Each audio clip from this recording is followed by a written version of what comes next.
عملت لحلمي عملت كثيرا وها قد حصل سهرت تعبت. بسم الله الرحمن الرحيم. الحمد لله رب العالمين والصلاة والسلام على سيد المرسلين وعلى آله وصحبه أجمعين. میرے پیارے بھائیوں، حضرت عمر رضی اللہ عنہ کی ایک نصیحت،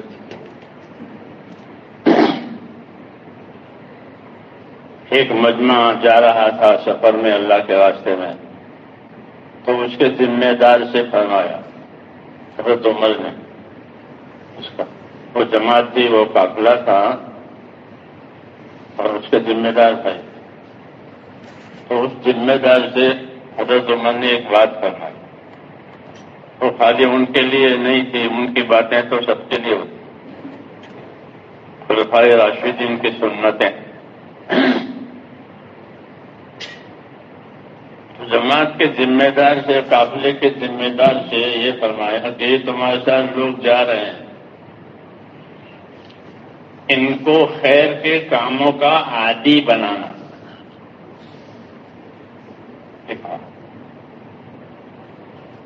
ان کو خیر کے کاموں کا عادی بنانا، تو یہ بہت بڑی بات ہے کہ آدمی اپنی زندگی میں اپنے آپ کو خیر کے کاموں کا عادی بنائے. ہمارے دین میں خیر ہی خیر ہے، اور خیر کے طریقے بہت ہیں ہمارے دین میں، اسلام میں. تو وہ خیر سیکھنا ہے، سمجھنا ہے اور اپنے آپ کو اس کا عادی بنانا. دین پہلے عادت میں آتا ہے، پھر عبادت میں پلٹتا ہے. جیسے چھوٹے بچے سے نماز پڑھواتے ہیں، نماز اس پر فرض نہیں ہے،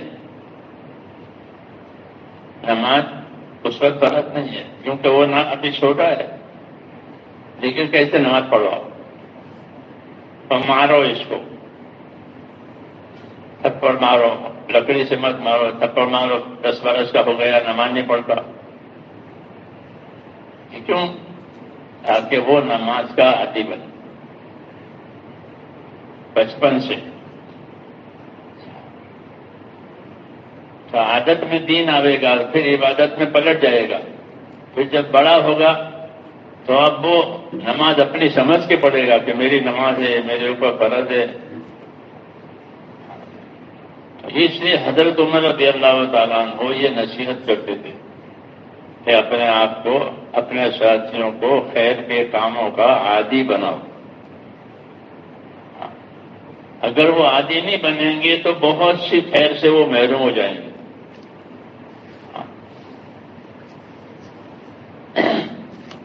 حدیث شریف میں ہے کہ ہر نماز کے بعد، یہ مثال کے طور پر کہہ رہا ہوں، کہ ہر نماز کے بعد 33 مرتبہ سبحان اللہ، 33 مرتبہ الحمدللہ، اور کیا کہ 34 مرتبہ اللہ اکبر. یہ سب کو معلوم ہے. یہ ہدایت دی تھی حضرت علی کو، فاطمہ کو، کہ اس کو پڑھا کرو. پھر اس کا حساب بتایا،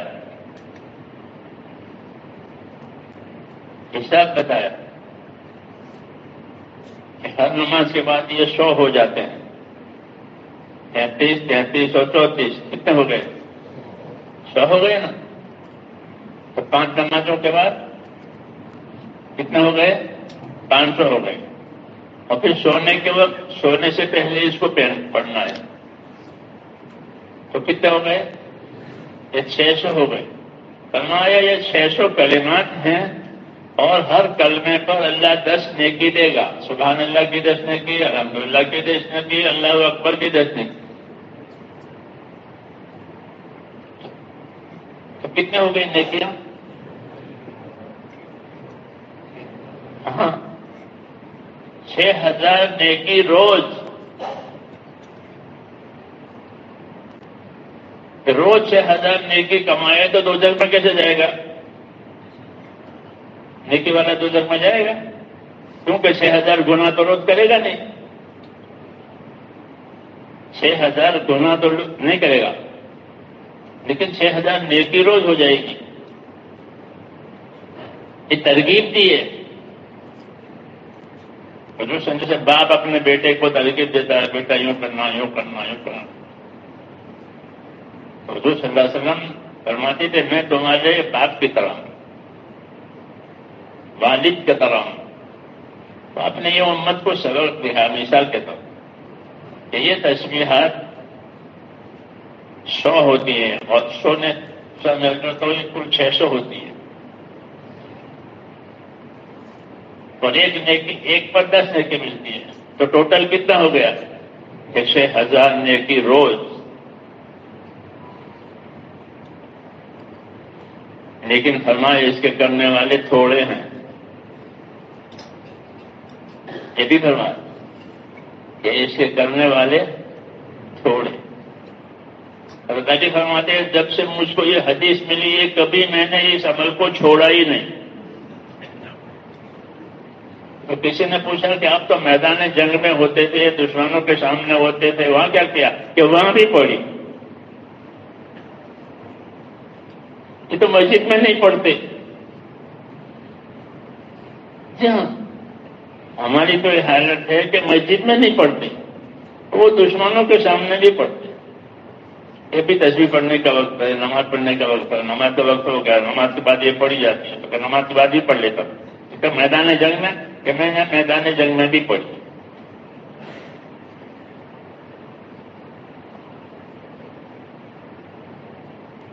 دین کا کوئی کام چھوڑنے کے لیے ہوتا نہیں، یاد رکھو۔ جیسے مال چھوڑنے کے لیے ہوتا ہے، کوئی مال چھوڑ کے جاتا ہے؟ ابھی آپ چاہیں تو آپ اپنا مال چھوڑ کے جائیں گے؟ یہ تو ضرورت کی چیز ہے، کیسے سنیں گے؟ تو ایسے ہی میرے دوستوں آدمی کا عمل یہ اس کی کامیابی کی چیز ہے، ضرورت کی چیز نہیں۔ ضرورتیں تو موت پر ختم ہو جاتی ہے۔ ضرورتیں جتنی ہیں چھوٹی بڑی، اس کا تعلق کہاں تک ہے؟ اس کا تعلق موت تک ہے، موت پر کوئی ضرورت نہیں ہے۔ لیکن جو چیز عملی ہے اس کا تعلق موت کے بعد سے ہے، جب اس کی ضرورت اس کو محسوس ہوگی۔ اس لیے یہ بات حضور صلی اللہ علیہ وسلم فرمائی کہ اتنی نیکی ملتی ہے 6000 نیکی روز، لیکن اسے کرنے والے یہ بہت تھوڑے۔ تو صحابہ پر جب اتنی بڑی نیکی ہے پھر اسے کرنے والے کیوں تھوڑے ہیں؟ فرمایا کرنے والے اس لیے تھوڑے ہیں کہ جب یہ سلام پھر کے فارغ ہو جائے گا نماز سے تو شیطان اس کو کوئی یاد دلائے گا، کوئی کام، کوئی ضرورت، تو اس کو فلاں کام ہے، فلاں ضرورت ہے، تو وہ اس ضرورت پہ اس کا غلبہ ہوگا، تو وہ تسبیح چھوٹ کے چلا جائے گا۔ تو یوں 5 نمازوں میں تو یوں نقصان میں اتار دیا، کوئی ضرورت یاد دلائی، کوئی کام یاد دلایا، حدیثوں میں ہے یہ سب باتیں۔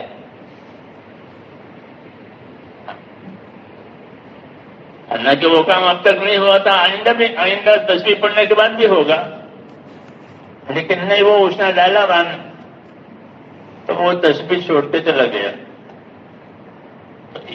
ہاں، تو وہ 100 دانے تھی، 1000 نیکی وہ ہاتھ سے گئی۔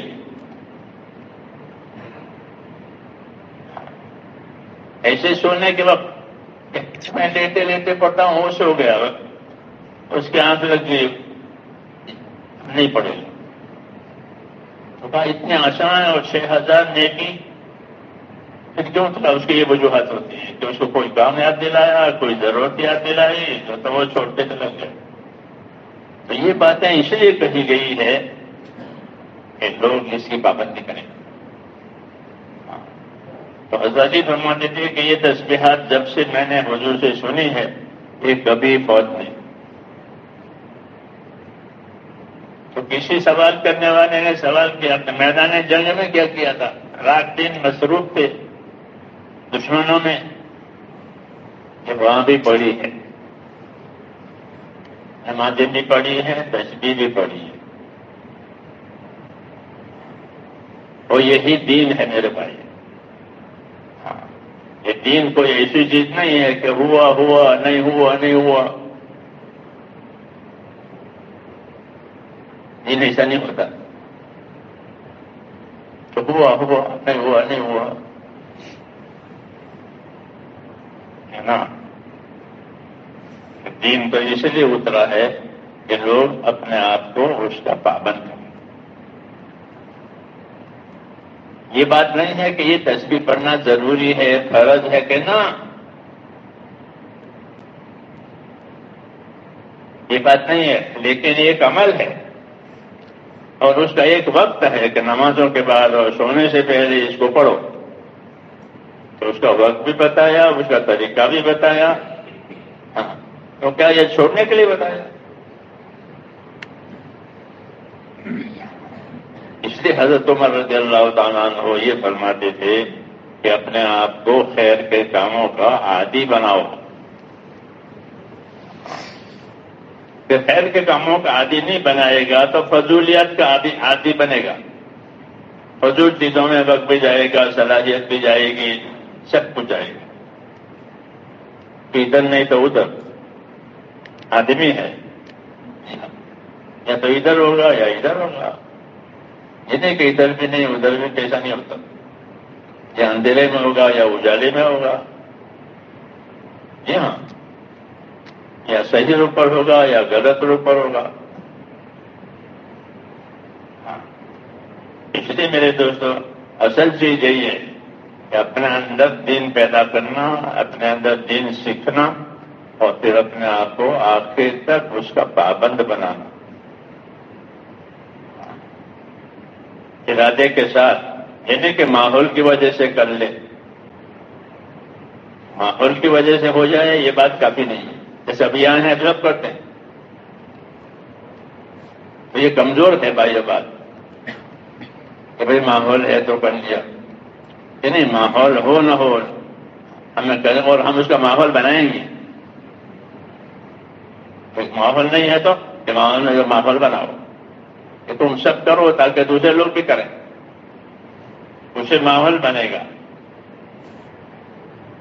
جی ہاں، تو اس لیے اپنے آپ کو خیر کے کاموں کا عادی بنانا، اور سب سے بڑی خیر جو ہے وہ نماز ہے۔ وہ کیا ہے؟ ایمان کے بعد اسلام میں سب سے بڑی خیر کہ وہ 5 وقت کی نماز ہے۔ تو نماز کا جتنا دباؤ آدمی پر ہوگا اتنا اس کے دین کے اوپر دباؤ ہوگا، وہ نماز سے آزاد ہے تو دین سے بھی آزاد ہے۔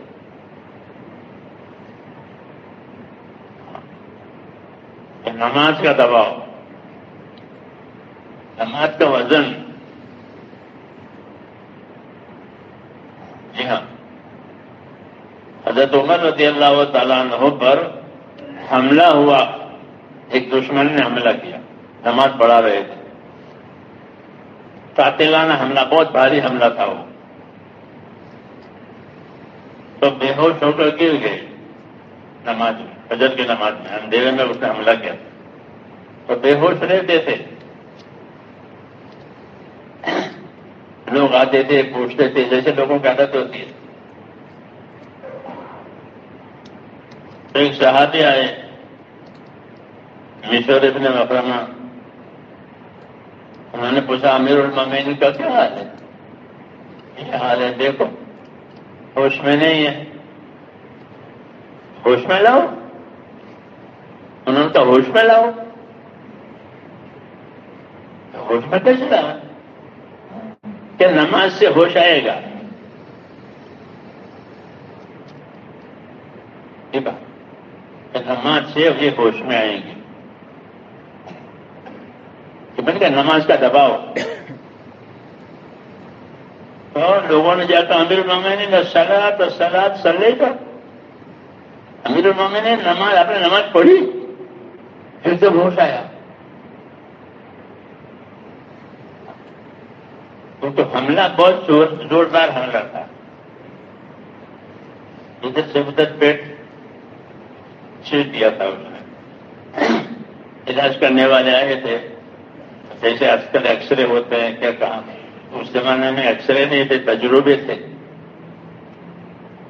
انہوں نے زخم دیکھنے کے لیے دودھ پلایا. وہ دودھ جہاں سے لے کے یہاں نکل گیا تو ایکس رے ہو گیا. تو اس نے ہاتھ اٹھا دیے علاج والے نے کہ یہ نہیں بچے گا، سارا کٹ گیا ہے. تو دودھ ادھر سے ادھر آ گیا. اسے بے ہوشی رہتی، لیکن بے ہوشی میں نماز کا نمبر آیا تو ادھر ہو کر گیا. اثرات، ہاں ہاں ہاں. اور اسی حالت میں نماز پڑھی، زخمی حالت، اور نماز کی تبلیغ بھی کی. نماز بھی پڑھی اور نماز کی تبلیغ بھی کی. مسلمان اپنے دین پر رہے گا اور دین کی تبلیغ بھی کرے گا، کیونکہ کوئی دوسرا تو دین کا وارث ہے نہیں، یہی دین کے وارث ہیں. تو نماز بھی پڑھی اور نماز کی تبلیغ کی. نماز کی تبلیغ کیا کی؟ کہ نماز پڑھ کے یوں کہا کہ لا سہم فی الاسلام من ترک الصلاۃ، جو نماز چھوڑ دے اسلام میں اس کا کوئی حصہ نہیں ہے. یہ تبلیغ کی. کوئی مسلمان ہو کر نماز چھوڑ دے اسلام میں اس کا کوئی حصہ نہیں ہے، نمازی نہیں ہے، کیونکہ آخر میں محمد میں نمازی رہ جائے گی. آخر میں نمازی رہ جائے گی، وہ بھی نہیں ہے. تو اس لیے میرے بھائیو اپنے آپ کو خیر کے کاموں کا عادی بناؤ تاکہ برے کاموں کے عادی نہ بنے. اور اس کا آسان طریقہ یہ ہے کہ ہر وقت کی سنتیں یاد ہونی چاہیے. آسان سنتیں ہیں، آسان سنتیں ہیں، کیونکہ ہمارے یہ تو عمل کا طریقہ سنتوں کا طریقہ ہے. اس وقت میں یہ سنت ہے، اس وقت میں یہ سنت ہے، اس وقت میں یہ سنت ہے. جو اپنے آپ کو اس کا عادی بنائیں گے تو دوسری چیزیں نہیں آئے گی، نہیں تو دوسری چیزیں آئے گی، اس میں جانی مالی تمام صلاحیتیں لگے گی. اس لیے حضرت عمر کی یہ نصیحت ہے لوگوں سے کہ اپنے آپ کو خیر کے کاموں کے عادی بناؤ، یعنی اس کے پابند ہو جاؤ. اس کے پابند ہو کر پھر اگلا کام کہ اس کے داعی بنو. کیا بنو؟ تو اسی لوگوں کو دعوت دو، اسی لوگوں کو تعلیم دو. تو یہ کام آسان ہو جائے گا. خود بھی پابند ہیں، دوسروں کو دعوت بھی دے رہے ہیں. یہی ہمارا کام ہے کہ اپنے آپ کو خیر کے کاموں کا عادی بنانا اور سیکھنا پوچھنا ضروری ہے. جیسے دنیا کے کاموں کو سیکھتے بھی ہیں، پوچھتے بھی ہیں. ایسا نہیں کہ دنیا کے کاموں کو بغیر سیکھے بغیر کچھ لوگ کرنے لگ جاتے ہیں. یہاں دین میں بغیر سیکھے بغیر پوچھے لگ جائیں گے. حج کرنا ہے تو حج کو چلے جائیں گے، نہ سیکھا نہ پوچھا. ہاں جی ہاں، کوئی دنیا کا دوسرا کام آئے گا تو اس کام کے ذمہ داروں سے پوچھیں گے. کوئی سرکاری کام ہوگا تو وکیلوں سے پوچھیں گے. کوئی علاج دوا ہوگی تو ڈاکٹروں سے پوچھیں گے. کوئی مکان بنانا ہو تو بلڈروں سے پوچھیں گے. ہاں یہ رواج ہے، دنیا کا رواج ہے کہ اس کام کے ذمہ داروں سے پوچھیں گے تاکہ صحیح چیز معلوم ہو جائے. دین میں نہیں پوچھیں گے. علماء سے پوچھو مجھے کتنی زکات دینی چاہیے، میری بیوی کے پاس اتنا ہے اور میرے پاس اتنے ہیں تو مجھ پر کہ مجھے کتنی زکات، کیونکہ زکات پوری ہوتی نہیں، لوگ دیتے نہیں ہیں پوری زکات، اس لیے ان کے مالوں پر مصیبتیں آتی ہیں. جی ہاں، پوچھتے بھی نہیں کہ ہم کا مالدار ہیں، ہم کا مالدار ہیں. حالانکہ وہ مالدار ہے، اس لیے ہمارا مالدار اس کو کہتے ہیں جس کو شریعت مالدار کہے، لوگ مالدار کہیں وہ نہیں، جس کو شریعت مالدار کہے وہ مالدار. جی ہاں، جب شریعت اس کو مالدار کہے گی تو اس پر مالداری کے حکم آئیں گے. جی ہاں، نہیں تو وہ حکم چھوڑ کے مرے گا. اور علماء سے پوچھا بھی نہیں، جاننے والوں سے معلوم بھی نہیں کیا. اس لیے یہ طریقہ ہے کہ اپنے آپ کو خیر کے کاموں کا عادی بنانا اور اپنے آپ کو جو پابند کرنا، اسی زندگیاں جو ہے وہ شہید ہوتی ہے. نہیں تو زندگی ضائع ہوتی ہے اور ذمہ داریاں جوابداری کی بڑھ جاتی ہے. اور یہ مذاکرے تذکرے اسی وجہ سے ہوتے ہیں کہ بھائی اس سے کوئی بے خبر نہ رہے، باخبر رہے، کیونکہ اللہ تعالیٰ کو جواب دینا پڑے گا. اللہ نے حساب اپنے ذمہ رکھا ہے کہ میں کروں گا حساب سب کا. جی ہاں، سب کا حساب میں دیکھوں گا. یہ کہا ہے ان علینا یاد ہوں مسلمان علینا حساب ہو، سب کا حساب میں اللہ کا میرے ذمہ کروں گا. ظاہر بات ہے اللہ زیادہ جاننے والا کون ہے؟ اللہ مجھے آپ کو توفیق عطا فرمائے.